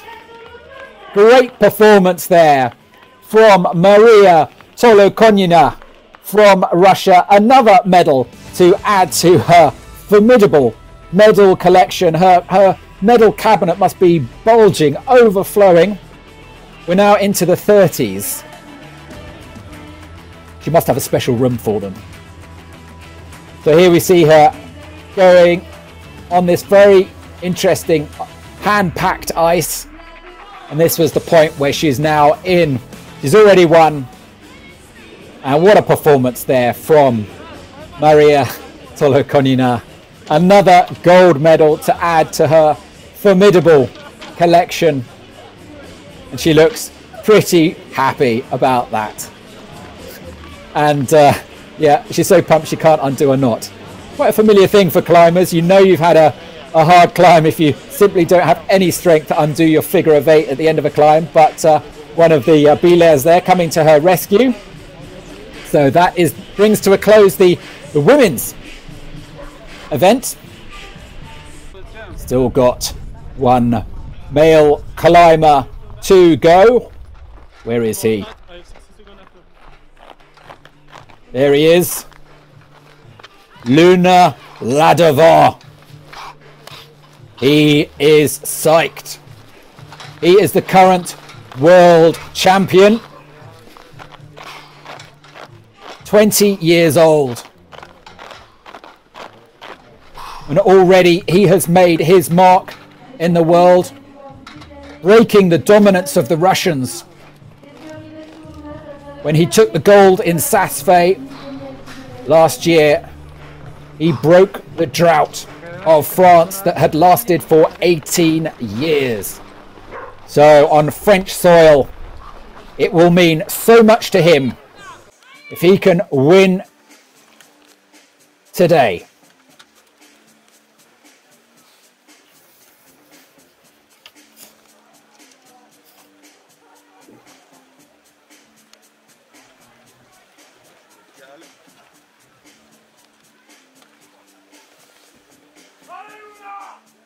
One last look at the route.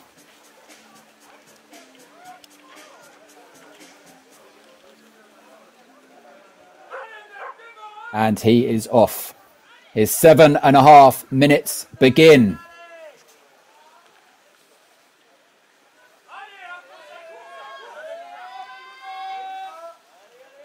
Now he's moving very fast to begin with.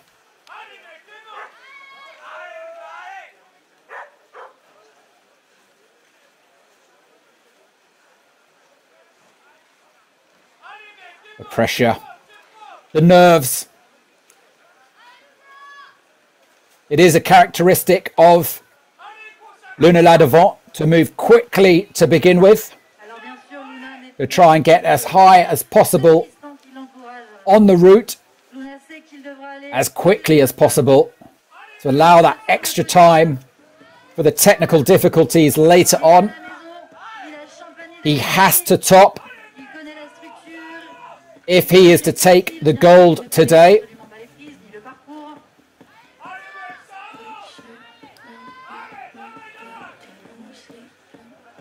During the qualifiers, he topped on both his routes. So that does leave him ahead of Nikolai Kuzovlev. In the event of a draw, Kuzovlev did not top either of his routes in the semi-finals. So if it comes down to a draw, Ladevant will have the edge, but he needs to top. So he's working through these early sequences fairly swiftly. not hanging around at all. Just uses his hand there on that volume.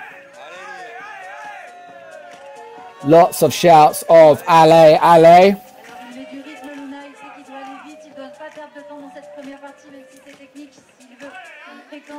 And already he is at the 10th quick draw.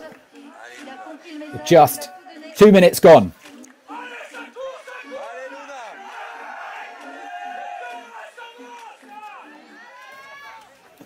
Already he is on the ice. What a performance we're seeing here from Ladavant. He is absolutely psyched. Moving so quickly now into the figure 4. Wastes no time to get that little rock hold. Gets the pick. Lands it first time. Reaches over. Got the next quick draw. And already he's looking ahead. Get that ice. That tool on the ice.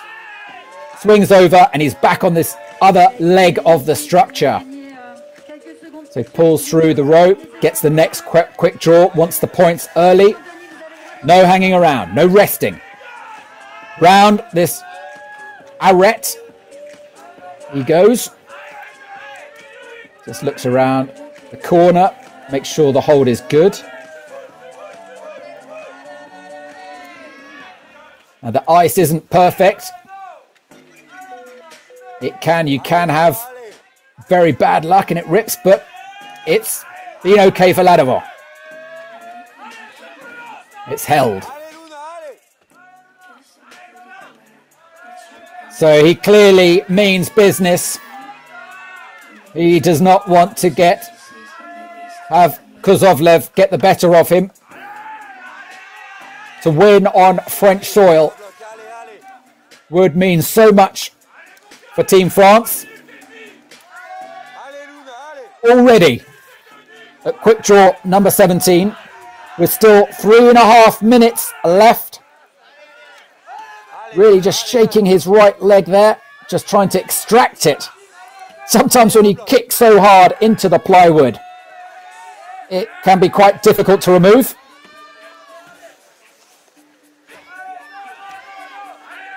So this is where we might start to see some signs of fatigue setting in. Looking for those signs. Not seeing them. Luna Ladavant. What an extraordinary athlete he is.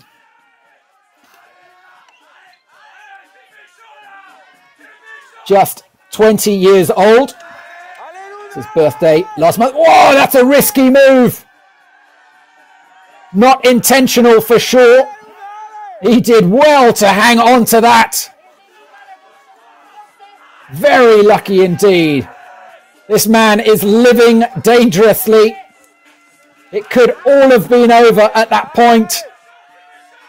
But he is not hanging around to analyse what went wrong or what went right.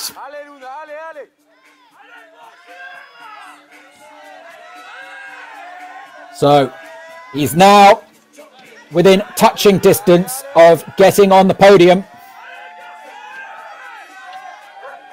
Knocking Nikolai Primarov off his position in third. And he's done it. Primarov now goes from fourth to third. And Ladavant now moves up into second place. He's got the time. He's got plenty of time.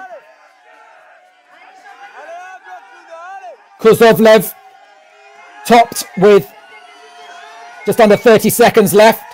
So if Ladavant can top, and he's going to do it. He's got it with the left. He's got to get the quick draw. He's going to do it, and he's going to be almost a minute quicker than Kozlovlev. Luna Ladavant takes the gold with still 1 minute and 15 seconds remaining, almost 1 minute faster than Nikolai Kozlovlev of Russia. That was a virtuoso performance from the Frenchman. Extraordinary performance.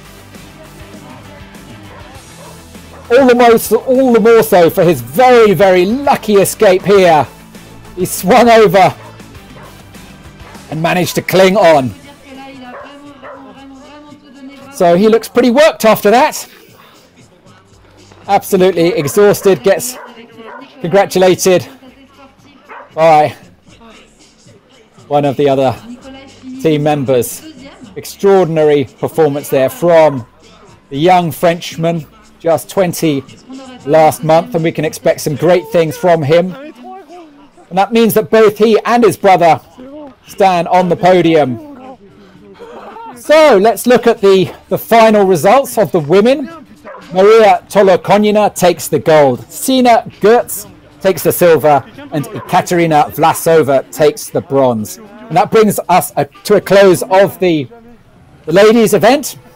And also to see how the men got on, it was Luna Ladavant who took the gold, Nikolai Kuzovlev who goes home with the silver, and Luna's brother Tristan takes the bronze. And that's not the first time the Ladavant brothers have stood on the podium, but for sure it will be all the sweeter for being in France. So hope you've enjoyed watching all the action today. The next live broadcast is provisionally planned for the 5th of March for Kirov. We hope you can stay tuned and watch that.